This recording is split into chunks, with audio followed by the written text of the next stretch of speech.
So, ang init ng panahon, tsak marami sa atin, walang patayan ang electric fan. Pero, mag-ingat. Lalo't ang tinitignan ngayong dahilan ng mga investigador sa sumiklab na sunog kamakailan sa barangay Fort Bonifacio sa Taguig City, isang nag-overheat na ventilador.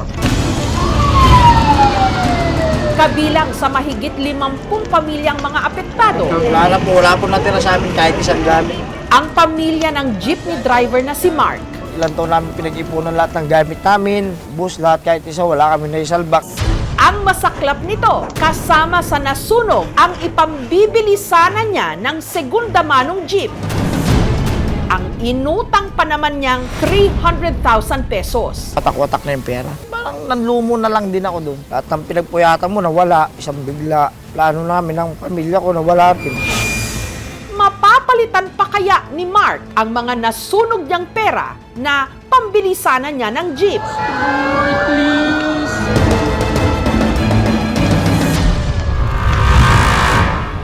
Nitong Martes, habang pumapasada si Mark, Siguro mga nakakadalawang ikot pa lang ako, may tumawag na sa akin. Pre, nasusunog yung bahay nyo. Tumawag po ako sa asawa ko, kaso hindi ko na po makontak. dito na raw pinababa ni Mark ang mga sakay niyang pasahero at saka siya dali-daling umuwi. Pagpasok ko doon, ang kapal ng usok. Kitang-kita yung harapan ng bahay namin na nasusunog na eh. Tapos hindi ko makita yung asawa ko. Natakot ako, siyempre yung mga anak ko lilit pa eh. Ano kaya nangyari sa kanila? Patay na ba sila? Yung isa kong pinsan, sinabihan ako na, Tol, yung pamilya mo nandun na kila Jude. Safe na sila. Doon na ako nabuhayan ulit. Tinakbo ko sila. Umiyak ako. Siyempre naawa ko sa kanila. Bata po sila. May ganung trauma na agad na nangyari sa kanila eh. Ang sunog na ideklarang fire out pasado alas 12 ng tanghali. Doon na nag-sink in sa akin yung pera.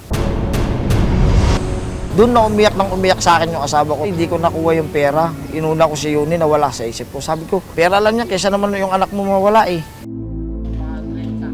Binalikan ni Mark ang natupok nilang bahay. Sa pag-asang baka may ma-recover pa siyang pera. Sana meron pang matira.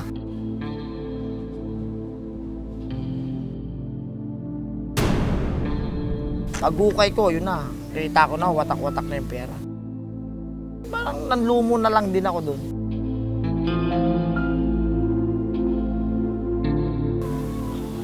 Buti sana kung minaisalba kaming gamit, sir eh.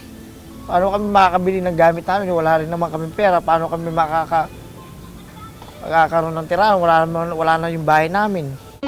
Pinaka-iniingat-ingatan ngayon ni Mark ang mga naisalba niyang sunog na pera. Ang ilan sa mga ito, halos naabo na. May ilang kalahati na lang ang natira. Ang 1,000 peso polymer banknotes o pera na gawa sa plastic, nalusaw at nagkadikit-dikit. Ay, sayang talaga yun. Nangihinayang talaga ako doon kahit pa paano. First time namin makahawak ng ganung pera, tapos nawala pa. Parang start to zero ko. Dito sa evacuation center sa kanilang barangay, pansamantalang nakisilong si Mark kasama ang dalawa niyang anak at ang misis niyang si May na 6 na buwan pa manding buntis. Hindi po namin alam kung kailan po kami mababalis dito, kung saan na kami punta. Ang mga naisalba niyang sunog na pera, ibinalot niya ang mga ito sa plastic at isinilid sa plastic container. Ito ko po nilalagay yung pera, tapos pag matutulog po ako, minsan pinatabi ko na lang, minsan natabi ko dito sa box na to. 3 taon ng driver ng jeep si Mark. Kung may extra po ako ng jeep, paiba-iba pong jeep ang dinadala. Minsan sa kaibigan, minsan sa kumpare. Sa maghapong pamamasada, madalas short daw ang kanyang kita. 2.5 lang, magkukrudo pa ako ng 800, magbaboundary pa ako ng 800, ganun. Tapos yung matitira, yun na yung pantustos ko sa pamilya ko. Kaya si Mark nangutang para makabili ng segunda manong jeep. Nangiram ako ng 300K, naglakas loob ako dun sa tito ng asawa ko. para magkaroon naman kami ng sariling hanap buhay. Matagal na naming ipon yun. Tapos yung iba po, niloan po niya sa company nila. Buwan-buwan, kinakaltas sa sahod niya po yun. Magpapatayo po sana kami ng bahay sa probinsya. Eh, nangailangan naman si Mark kasi pamangkin ng asawa ko. Kaya inuna muna namin sila. Kasi, di ba, pamilya dapat magtutulungan. Kasi ang laking halaga po nun eh. Ilang taon na ipon namin. Tapos ganun lang yung nangyari, di ba? Sinong hindi mapapaiyak?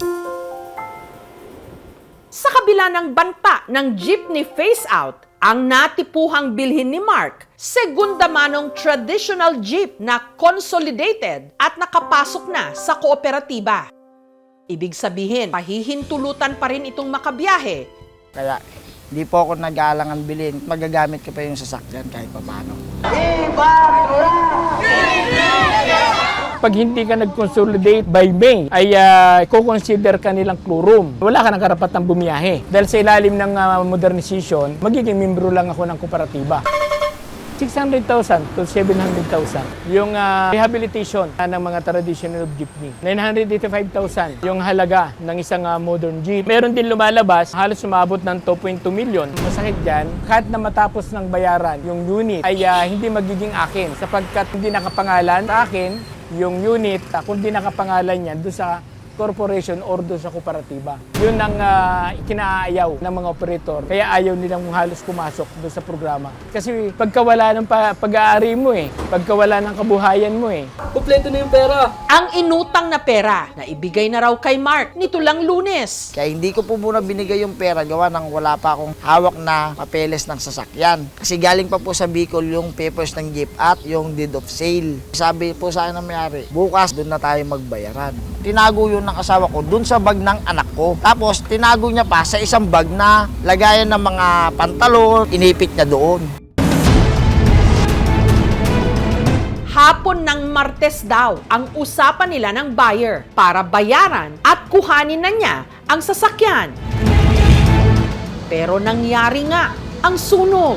Meron naman mga money safe na nabibili, no? Waterproof, pero syempre medyo mahal siya. The best way still is sa bangko. May third party na makakapag-protekta ng pera natin. Mag-i-insure ng pera mo.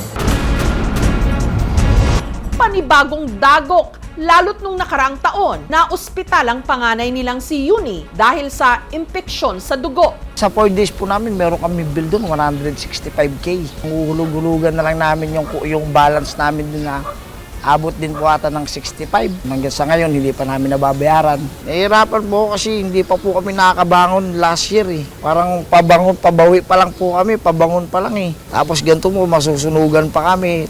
Lahat ng pinagpuyatan mo nawala, isang bigla. Nag-usap naman kami nandito ng asawa ko. Sabi nila sa amin, tsaka na natin pag-usapan yung pera, Long. Pag-usapan muna natin yung buhay nyo. Samantala, ang dapat sana'y bibilhin na jeep ni Mark, ibinenta na raw sa iba. Kaya ang habol na lang niya, mapalitan sana ang nasunog na pera para maisauli na ito sa hiniraman niya. Yung mapalitan siya, sobrang laking pasasalamat ko yun. Hindi ko alam kung saan ko makukuha yan, yung ganyang malaking pera. Ayon sa Bangko Sentral ng Pilipinas o ang BSP, pwede pa naman daw mapalitan ang anila mutilated banknotes o nasirang pera. Kabilang na nga yung mga nasunog gaya ng hawak ni Mark basta't papasa lang sa kanilang criteria.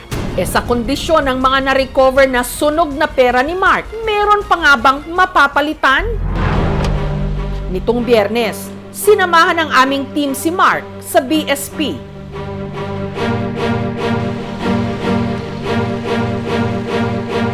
Sa nasunog na inutang niyang 300,000 pesos, ilan kaya ang mapapalitan? Kung meron man. Sana mapagbigyan nila ako na mapalitan ko yung pera para mabawas-bawasan po yung problema ko. Wala po akong natulala sa loob. Masyak din po ako. Susunod na! Para malaman kung may mapapalitan pa sa mga nasunog na pera sa inutang pa man din na 300,000 pesos ng jeepney driver na si Mark, Sinamahan siya ng aming team sa BSP o sa Bangko Sentral ng Pilipinas. Kung mapalitan siya, sobrang laking pasasalamat ko yun. Ang pera tinanggap ng kawani ng BSP. Gayunman, hindi raw muna sila magbibigay ng interview sa assessment nila kung magkano pa rito ang kaya nilang palitan. Masusi pa raw kasi nila itong pag-aaralan. Ang size ay kailangang may natirang 60% o 60% ng nasirang pera. Pangalawa, signature. Ang signature ay kailangang may natirang alinmang portion o parte ng signature ng BSP Governor o ng President ng Pilipinas. At pangatlo ay ang security thread na kailangang nakikita sa sirang pera. Tatawagan nila ako approximately na 20 days para malaman kung ano na po yung resulta. Kanina po yung Bangko Sentral po mismo ang nagsabi sa akin na kailangan po 60% yung pera na nasunog. Wala po akong natulala sa loob. Yung size po na dala kong pera ay nasa 40% lang, 50%. Yung iba po meron sa kalahati, yung iba po hindi na po abot ng kalahati. Na-stress po ako talaga, sobra. Hindi ko na rin po alam kung ano pong gagawin ko.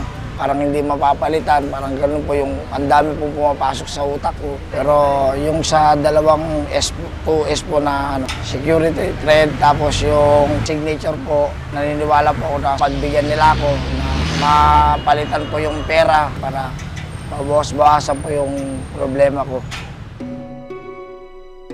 Para kahit pa paano makakahon kami sa hirap ng buhay. Sana tulungan niyo po ako. Samantala, para kahit paano may panimula, nagbigay ang lokal na pamahalaan ng Taguig ng tulong pinansyal sa kanila. Dinagdagan din po ito ng aming programa. Di bali na talagang nakawang ka kaysa masunugan ka. Talagang zero balance talaga, back to zero ka talaga dyan. Sa mga may mabubuting puso, sana tulungan nyo kaming lahat na nasunugan sa lugar namin. Tulungan nyo ako sa pera na nasunog na di ko naman kagustuhan na para sa panghanap buhay na punta sa wala. Sana po matulungan nyo kami.